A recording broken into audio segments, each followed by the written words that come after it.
Good morning and welcome. As we gather here at AJC Global Forum, we find ourselves at a remarkable and complicated moment in history. The United States is approaching its 250th anniversary, a milestone that invites reflection on the American experiment, its promises, its contradictions, and its unfinished work. At the same time, AJC marked 120 years of advocacy on behalf of the Jewish people, a testament to both the opportunities and the responsibilities of Jewish life in America and around the world. For American Jews, this moment brings into sharp focus a set of competing truths. On the one hand, the United States has been, for generations, an extraordinary home for Jewish life, arguably the most open and inclusive society the Jewish diaspora has ever known. Here, Jewish life has not just survived, but flourished, religiously, culturally, politically, and intellectually. The American story has in many ways made possible a new chapter in the Jewish story. And yet, at this moment, many Jews are experiencing a renewed sense of vulnerability. We are confronting rising anti-Semitism, growing hostility toward Israel, and a broader climate that raises urgent questions about belonging, security, and the future for Jews in America and across the world. So how do we make sense of this paradox? How do we hold both gratitude and unease, both pride and concern at the same time? And what does this moment at America's 250th reveal about where we have been, where we are, and where we may be headed? To help us grapple with these questions, we are fortunate to be joined by three truly extraordinary voices who each in their own way illuminate the intersection of Jewish communal thought and the American experience. Together, they will place today's challenges in deeper historical, spiritual, and cultural context and help us think with clarity about the work ahead, not only to confront adversity, but to strengthen and sustain Jewish life for generations to come. I'm thrilled to welcome you, Rabbi Angela Buchdahl, Dr. Dara Horn, and Professor Jonathan Sarna.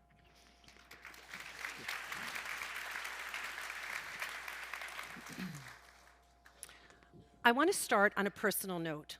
Each of you is a treasure to the Jewish community, but you are also each individual Jewish Americans.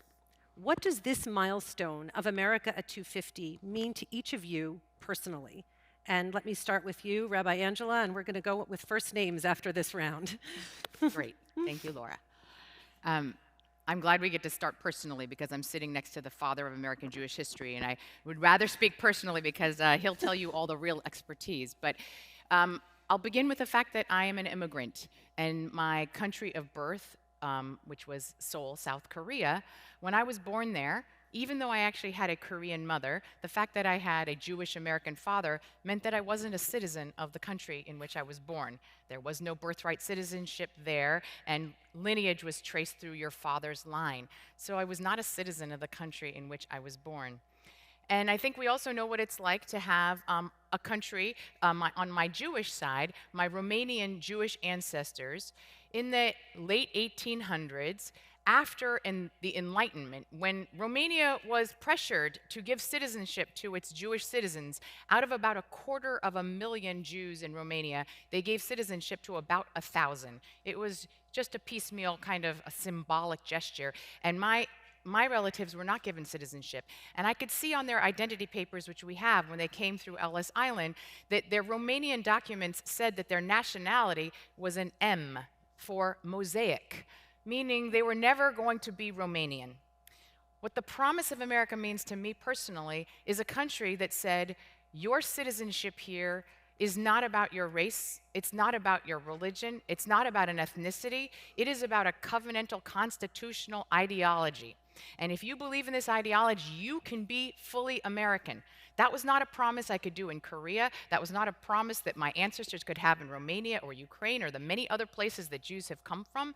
And that is the aspiration and promise of America. And of course, my Jewish ancestors came, and immediately my great-great-grand-uncle helped build, Joseph Sauce helped build the Montana State House. My uncle, Jack Warnick, was on the City Council of Tacoma, Washington, where in the 1960s he fought racial discrimination on housing for African Americans in Tacoma, Washington, and he also set up Kiryat Motzkin as the sister city of Tacoma. And so we know that Jews have made these incredible contributions to America. And I'll just end by saying that I know that for me, as an immigrant, biracial, Korean, Jewish rabbi leading a large congregation, there is no other time or place in the world that I could exist as this leader, except America. So I feel deeply proud and grateful to this country.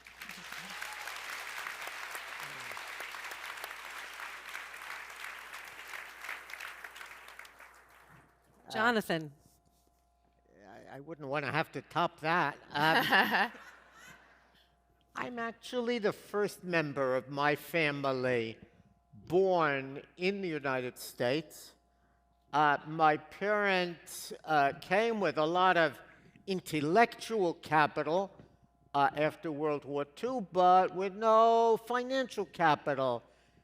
And my parents were deeply grateful to America for making it possible for my father, who was a professor of Jewish studies, of Bible, to kind of move up the ranks and achieve a certain level of stardom in his field, but also to move from real middle-class poverty, I would say, to final years where they were comfortable. They thought only in America could they have achieved that, and they were deeply grateful to those who made it all possible, and obviously I inherit that.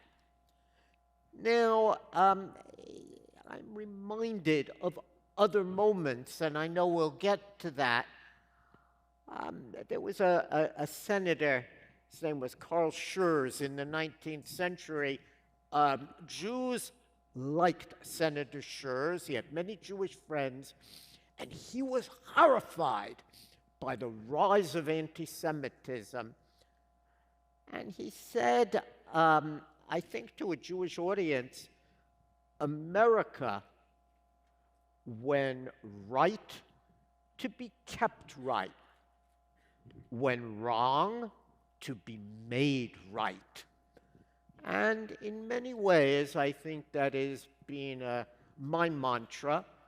I'm very glad that we have been able to use these anniversaries to demonstrate America is not somebody else's country. We were there at the time of the American Revolution, and I believe it made a difference that Jews were there.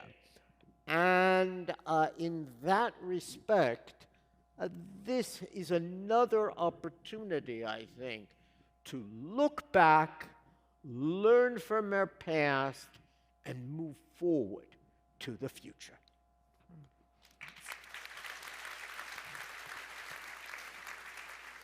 Dara. So I'm a fourth-generation American, so I differ from a different experience from the other people on the panel. My children are fifth-generation Americans, not even just fifth-generation Americans, not even fifth-generation New Jersey, fifth-generation Essex County, New Jersey. Fifth-generation Essex County. So this has been a while, and so we don't even have these like immigrant memories in my family at all, because I never met any of those people. All those people were dead before I was born. And for me, the importance of this country as a writer is this is a very different experience being a Jewish writer in this country than it is in many other diasporas, because we're not working in a Jewish language. Writing in English, it's a very different experience because it means that there's a lot you cannot assume about your audience, but it's also an opportunity because, of course, I have a readership that expands beyond the Jewish community, and that's also an opportunity. And I think that opportunity that we have in this country with our neighbors is very important going forward. In terms of what this anniversary means to me, I keep thinking about what Benjamin Franklin said when he came out of the Constitutional Convention, and someone asked him what kind of country, what kind of government are we forming, and he said, "A republic, if you can keep it. This is up to us whether we keep this." And I think that our role as Jews in this country, as was said by the other speakers, we are sovereigns of our destiny here. I know that's something we like to think about as like this, as something about the history of Israel. All Americans are sovereigns of their destiny. We get to decide if we keep this republic.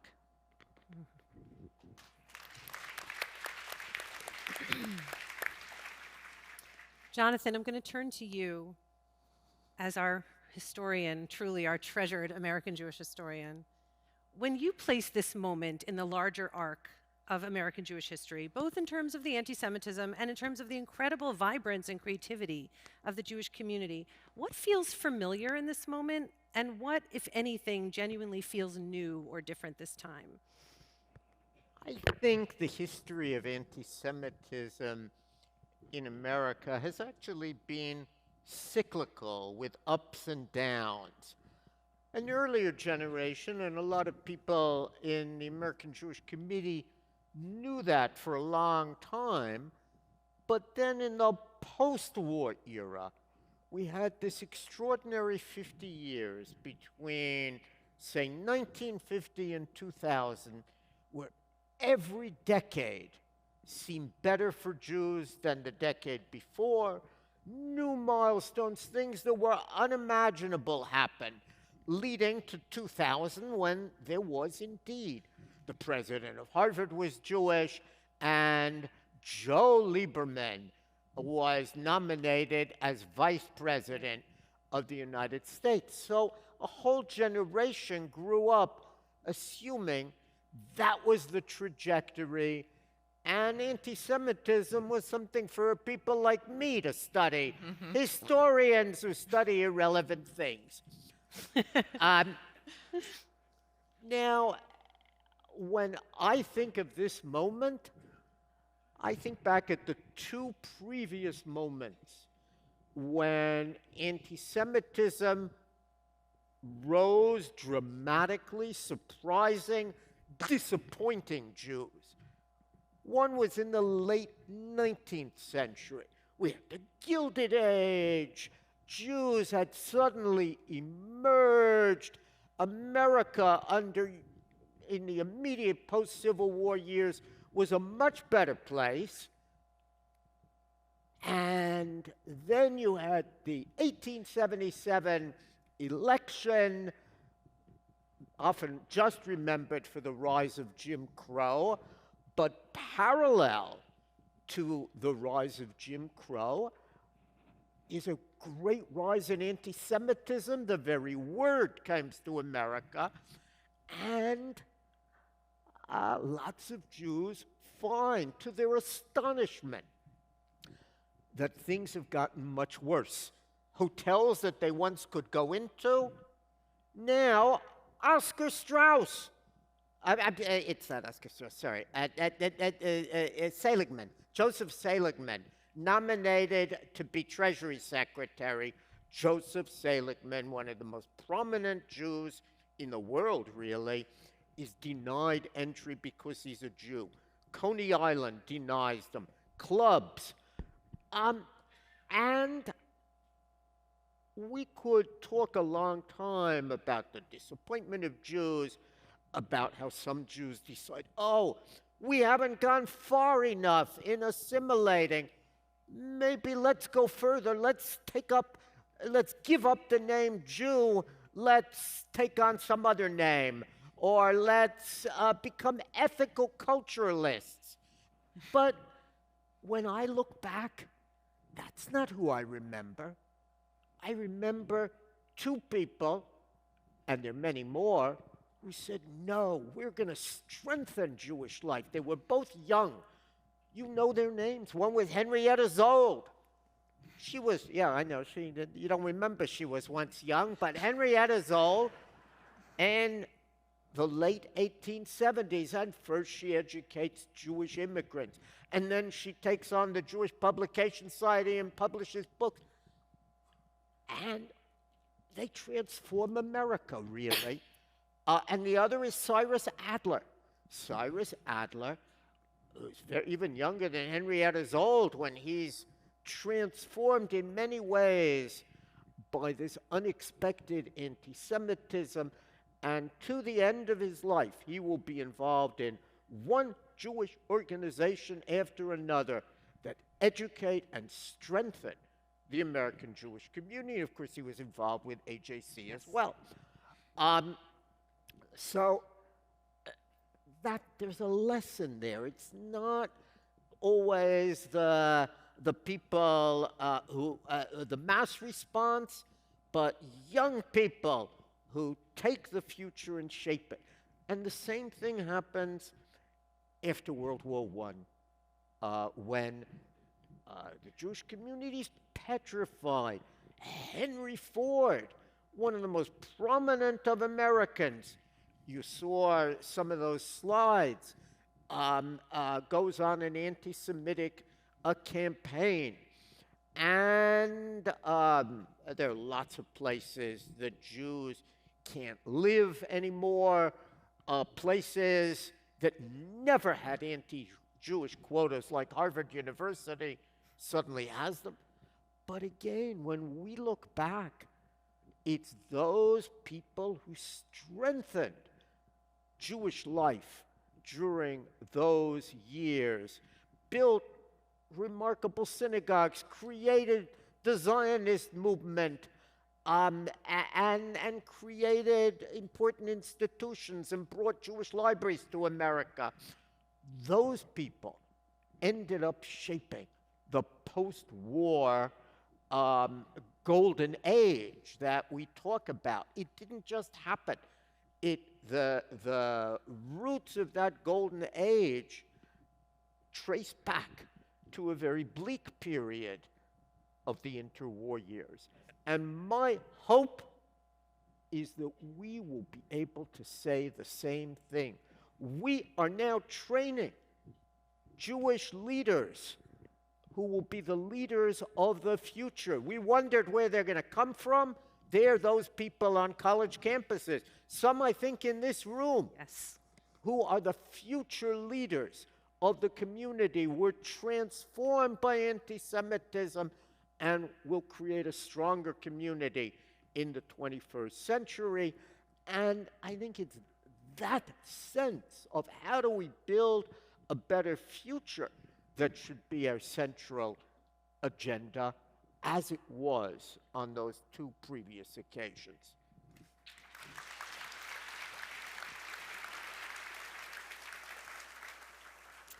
Angela, I'm going to turn to you. What does it mean to be a rabbi, to be a spiritual leader in this very complicated moment? What do the Jewish people need from their spiritual leaders right now? And what voices in our community do we need to listen to more? There are many ways I could answer this question of what a rabbi needs to be in this moment, but especially in the context of America at 250 and what it means to uphold a democracy. I might say that the most important job is to build trust among people and to understand, as Tocqueville said when he came and saw America, he said, this democracy experiment will only work if people trust each other. You have to actually, if you're going to be ruled by the people and not by some king who gets to decide everything we do, you actually have to trust the people that you're operating with. And so civic institutions became absolutely essential. And of course, AJC is one of the oldest Jewish civic institutions that was created, and it's played such an incredible role in building trust across lines of difference. But I get to serve a much older Jewish civic institution called a synagogue. And we know that in America, churches and synagogues weren't just religious institutions. They were places where people, in some ways, they were the most important civic institution because they created the moral foundation in this country for everything else that happened. So the decline in church and synagogue and houses of worship and mosques, that kind of membership has been not just bad for religion, it's actually been bad for our democracy. So I would say that one of the things that we need to do is, when I'm thinking about how I lead as a rabbi, I recognize that my leadership is not just for my community, but I'm representing our community and building trust across lines of difference with other people as well. And I think that we know, as Jews, there's an even older idea than to Tocqueville's about our serving the larger institution we're a part of. The prophet Jeremiah when we were exiled and no longer sovereign over ourselves, Jeremiah gave us a model and said, you should seek the peace and the prosperity of the city that you've been exiled to, because when they prosper, you will prosper. So that's what Jews have done in all the places where we have gone, but especially in America. We recognize that our progress and prosperity and peace as a Jewish community will only come if we contribute to the prosperity and the peace and the trust of the cities in which we live, of the country and the nation in which we live. That's been the experiment that Jews have done, which has actually made America one of the most exceptional places to be a Jew in any time or place.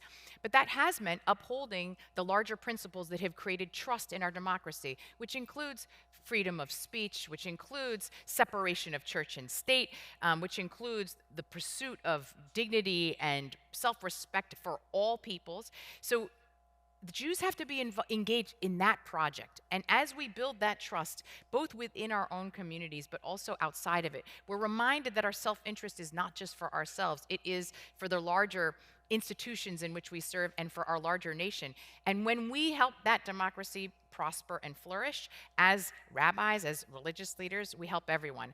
I would just say that I think that the last thing I would just say is that my community, I'm very grateful to serve a very purple congregation, and I'm deeply proud of that, and I hold it as my sacred responsibility to hold a diverse community together because, as I said, churches and synagogues were places where people who met across lines of difference of class, sometimes race, sometimes political ideology. And when we no longer have those spaces where people across difference are coming together and serving something bigger than themselves, not just serving their own personal interests, but when you pray with others who think differently than you or vote differently, when you sing with them, when you serve a hot meal to someone who's hungry, when you're serving something bigger, even if you disagree or vote differently, you can't dehumanize that person. You know that they're a decent person, and you don't have to agree with them to trust that they're a decent human being. So I think at the base of this, as religious leaders, we have to actually rebuild the trust. It begins one-on-one with people across lines of difference, but then it's across institutions. And I think that is, and I would also say that the majority, I think, are in that place already, so we need to not amplify the extreme voices that are actually trying to create division on the sides. So let's remind ourselves that we are actually built on the people, and the people are trustworthy.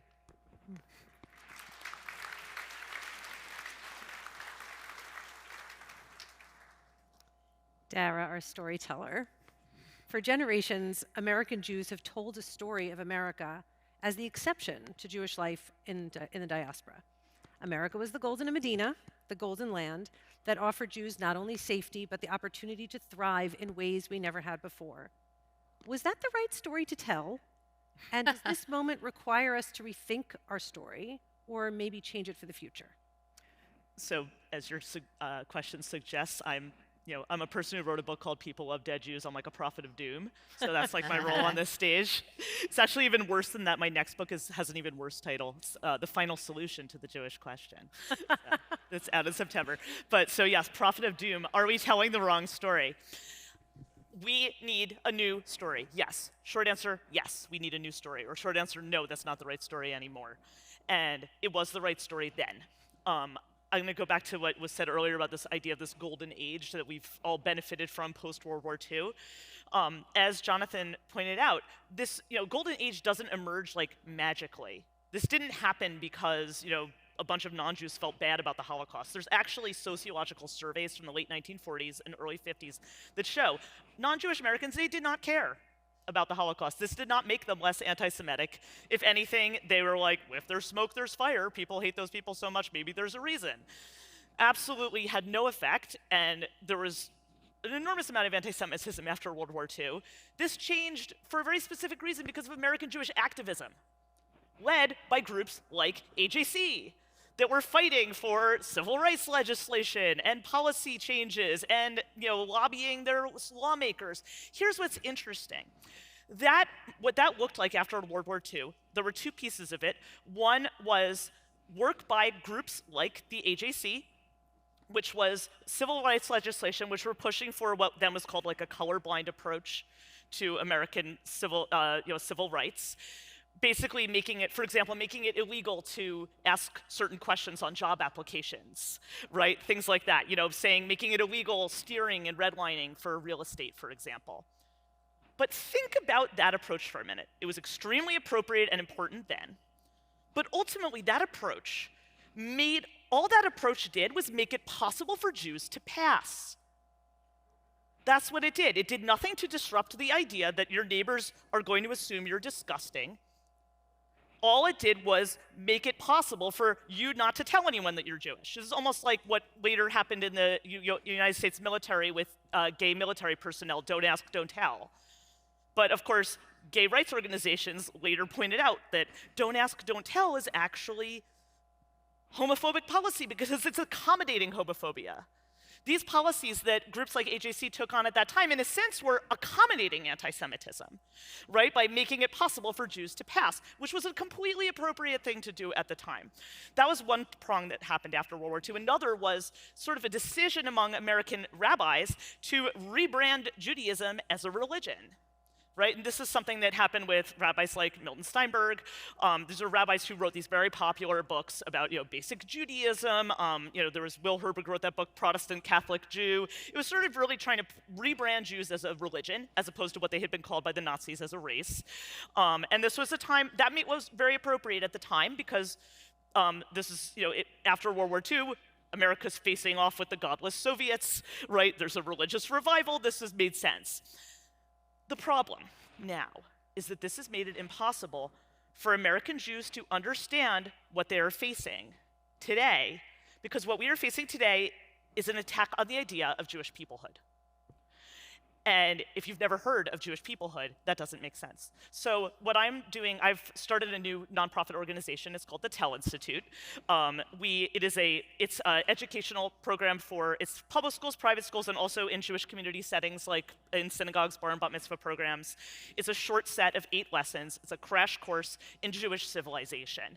And we are grounded in the idea, and this is where the news story comes in. What I think the news story needs to be is centered on who are Jews and the content of Jewish civilization. Because I'm often asked when I go speak in non-Jewish audiences, like, are Jews a religion? Are Jews a race? Are Jews a nationality? There's an answer to this, and it's simple. It's not a complicated answer, it's just old. Jews predate every single one of those categories. Jews are a type of group that was common in the ancient Near East, very uncommon today. A joinable tribal group with a shared history, homeland, and culture. And that was a sentence in English, and in Hebrew, it's one word that's 2 letters long. Jews are Am Yisrael. And until you understand that category, nothing makes sense. But once you understand that category, then you can start talking about what are the groundbreaking ideas of Jewish civilization that have shaped world history, including our history here in the United States. And I will leave it here, but I just want to say one of those ideas that I think is so important. Obviously, the idea of monotheism, belief in one God, resistance to idolatry, the covenant with God. Today, all those words you hear and half of you tuned out because you think it's religion. But remember, Jews predate religion. In the ancient world, these are political ideas. Because in the ancient world, societies have lots of gods, and one of them is usually the dictator. And when Jews say they don't bow to other gods, what they're actually saying is that they don't bow to tyrants. Judaism is an anti-tyrannical movement for the last 3,000 years, and it still is today. And this is the story we need to be telling ourselves and our neighbors about who we are. I want to turn for a moment to America. AJC's State of Anti-Semitism survey for 2025 found that 64% of Americans as a whole and 77% of Jewish Americans had less trust in the way our democracy is functioning in the United States than they did 5 years ago. Extreme partisanship on both sides of the aisle has led 2/3 of Americans to conclude that our political system is too divided to solve our nation's problems. And the two are connected. As our CEO, Ted Deutsch, often says, anti-Semitism is a threat not solely to the Jewish people, but to functioning democracies everywhere. So, what is our job as American citizens in this moment? What lessons from Jewish history or tradition do you think are most needed in our country today? And I'll start with you, Angela. Are we too divided? Jews know something about this. And you know the expression, 2 Jews, 3 opinions. this is actually a feature, not a bug. We've never had one religious authority that gets to decide how all Jews have to believe. And in the same way that we're anti-tyrannical, America was set up that we were not going to have a king anymore. We were going to have a president, but the president didn't have ultimate authority or divine authority the way the king had. You had checks and balances. You had a judiciary, and you had a legislative branch, and they were in charge of keeping everything in checks and balances. And the same thing actually within Judaism. We did not ever have a pope, and so we were having houses of worship. And even when the early rabbis began, we never had one rabbinic authority. We would always have, at the very least, a zugot, like a pair of houses, Beit Hillel and Beit Shammai, and they were almost always in disagreement. So what I think Jewish history teaches us, we were actually built to teach America how to live with divisions.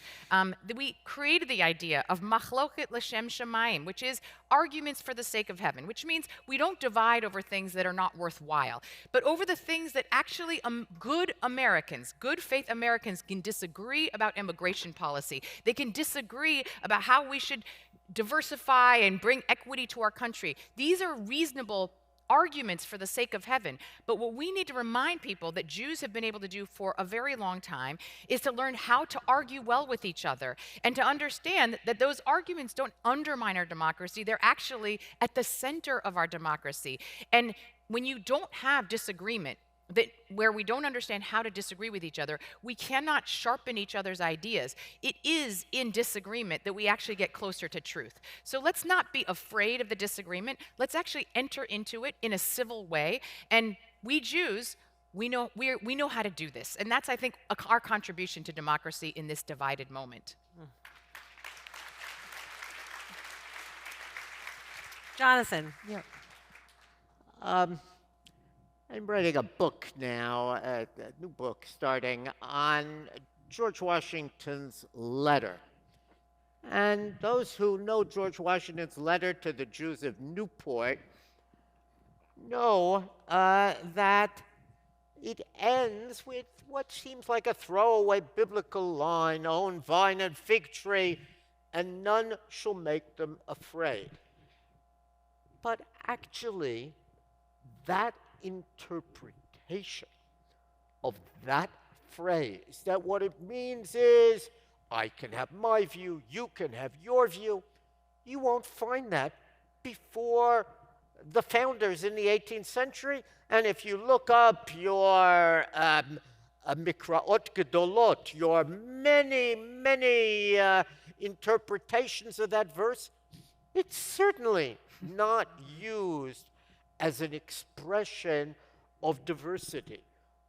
But in America, and especially it was George Washington's favorite verse. He doesn't just wish it to Jews, he wishes it for himself. I'm going back to Mount Vernon to sit under my own vine and fig tree. That was a notion that we can all have our own ways of doing things, and none can make us afraid. That's the ideal. Not that I will turn everybody my way, not that I will impose my will on everybody, but that in many ways we should all be able to sit under our own vine and fig tree and none make us afraid. And I think it's time to bring back that lost ideal in American life.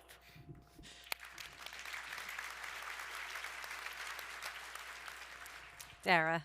So I think that we've been approaching anti-Semitism all wrong.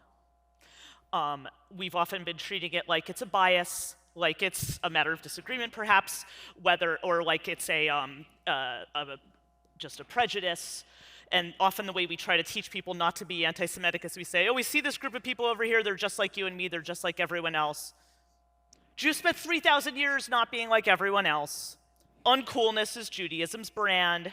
It's been true for 3,000 years. Everybody had a Marvel cinematic universe of sexy deities. We're in the corner with the bossy, unsexy, invisible God. Jews have never been cool. The way in our curriculum that we teach about, in the Tell Institute, that we teach about anti-Semitism, we don't teach it as a prejudice. We teach that it is a lie. It is a lie that people tell to gain or maintain power. And the lie is always the same. It's not, oh, shape-shifting, morphing. Nope, always the same. Jews are destroying what you value the most.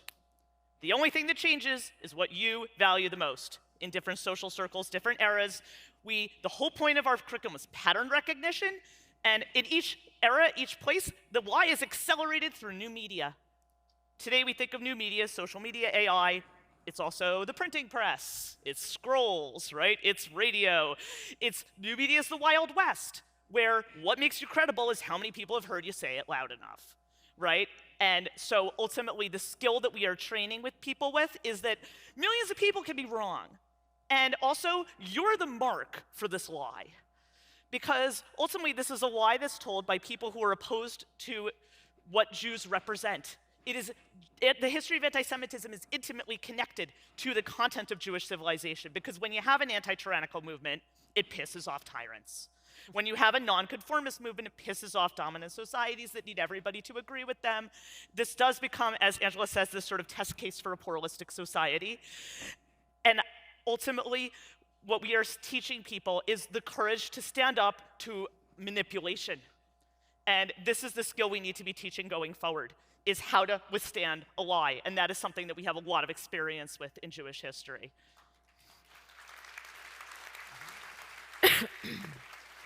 Okay, I'm going to close with a lightning round question. What is the story that you hope historians will one day be able to write about this moment? And we'll start with you, Jonathan. Short answer. The short answer is that, like so many other moments, going back probably of fear and decline, we come out of them stronger. That was true in the book of Esther, and it, I hope, will be true today, that we will emerge from this stronger than before. The great paradox of Jewish history, I think, is that those who tried to murder and destroy and weaken Jews in many ways made us stronger.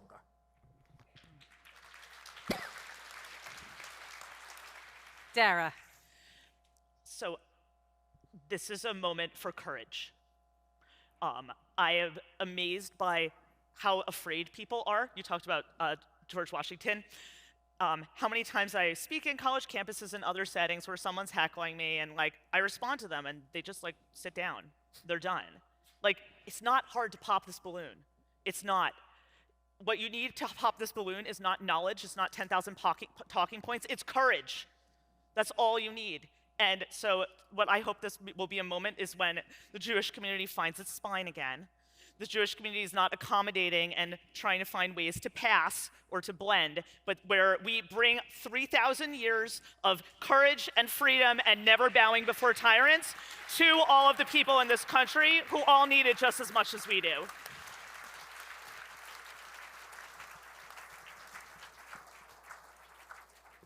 Angela. We are in a crisis moment, and it's not just a crisis moment for Jews. I think we feel this is a crisis moment for America. And Jews were built for crisis. And the Hebrew word crisis, mashber, is the same root, not just for a crisis and a breaking, but also for a birthing stool. Because we understand that every crisis is the seed or the opportunity for something new to be born. And that is what I hope this moment will be. We'll see this as a moment which was the birthing stool of the America that we know we want to live in. And we know that that's true because we're not living up to our aspirations and our ideals as America right now. We know that. We see all the ways that we're failing. But that gap between our aspiration and the reality that we're living in has always been the engine for our moral acting in America. It is the reason that we had Reconstruction. It is the reason that we had the Civil Rights Movement. It is the reason we had the feminist movement and the LGBTQ movement and everything that has helped America become to live up to its ideals. So this is a moment where we will take this mashber, this crisis, and we will make it the seed of the America living up to its promise, not just for Jews, but for all Americans.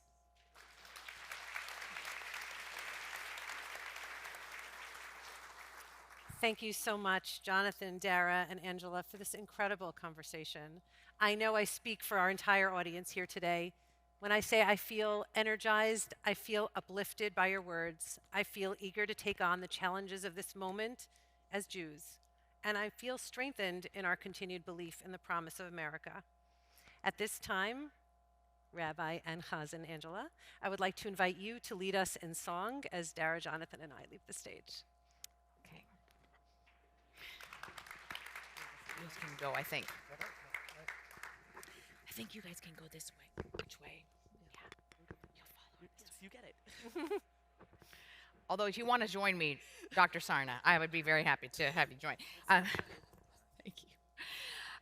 Before I share and ask you to join me in this song, introduce that it's not just a song, it's truly a prayer written by a man born Yisrael Balin, and he came to America, changed his name to Irving Berlin. As Dara Horn said, we did feel like we had to pass sometimes. But he wrote this song, and he actually released it in 1938. And as he was looking across at Europe and seeing what was happening to his family that was still there, it was after Kristallnacht, it was at the beginnings of the war, and he was so grateful to live in America, the land of the free. But he also understood that this was something that needed protecting. And so he also said, I will stand beside her and guide her. And that is our role. So I offer this beautiful prayer. It is not just a song, it is a prayer written by a wonderful Jew of America who understood the promise of this place as a place that could truly be a home for us. As the storm clouds gather far across the sea, let us pledge allegiance to a land that's free. Let us all be grateful for a land so fair as we raise our voices in a common prayer. Can I invite you to rise with me?